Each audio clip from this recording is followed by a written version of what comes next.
আজকে রাইয়ের জন্য বাড়িতে তৈরি করব রাগির আটা। রাগিটা অনলাইনে কিনে এনেছিলাম। এবার সেটা ভালোভাবে জল দিয়ে ধুয়ে তারপরে সেটাকে শুকিয়ে বানাবো, ঘরেই আটা তৈরি করব রাগির আটা।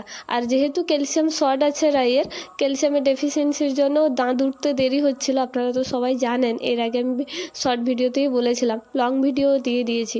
তো সেই কারণেই এই রাগিটা কেনা, কারণ রাগিতে প্রচুর পরিমাণে ক্যালসিয়াম আছে, সেই কারণেই আনা। তবে যখন আমি এনেছিলাম, মানে ধুতে এনেছিলাম, তখন ভাবলাম যে একবার মতো জল দিয়ে ধুলে হয়ে যাবে, যেহেতু পরিষ্কার আছে। কিন্তু জল দেওয়ার পর বুঝতে পারলাম কি পরিমাণে নোংরা, এত ধুলো বালি মাটি আছে, মানে মনে হয় একদম ক্ষেত থেকে তো বের করেই দিয়ে দিয়েছে, একবারও হয়তো ধোয়ায়নি।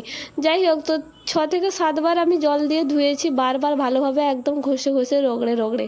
তারপরে গিয়ে এই যে এইভাবে পরিষ্কার জল বেরিয়েছে। আর আজকে যেহেতু রোদটাও চড়া করেছে, মানে চড়া রোদে শুকালে খুব তাড়াতাড়ি শুকিয়ে যাবে। যাই হোক, মানে ভগবান আজকে আমার ওপর একটু বেশি সহায় হয়ে গেছেন।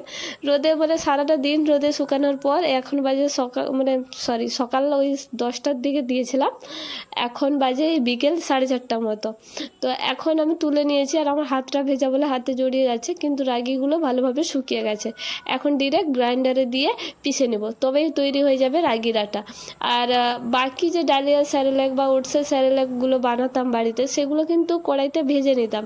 কিন্তু এটা যেহেতু রাগির আটা বানাচ্ছি, স্যারেলাক নয়, তো সেই কারণে এটা ভাজছি না, এটা ডিরেক্ট রোদে শুকিয়ে দেওয়ার পর রাগিটাকে, মানে ধুয়েছিলাম বলে শুকোতে হয়েছে, তো শুকিয়ে দেওয়ার পর ভালোভাবে এই যে গ্রাইন্ডারে দিয়ে মানে পিষে নিয়েছি।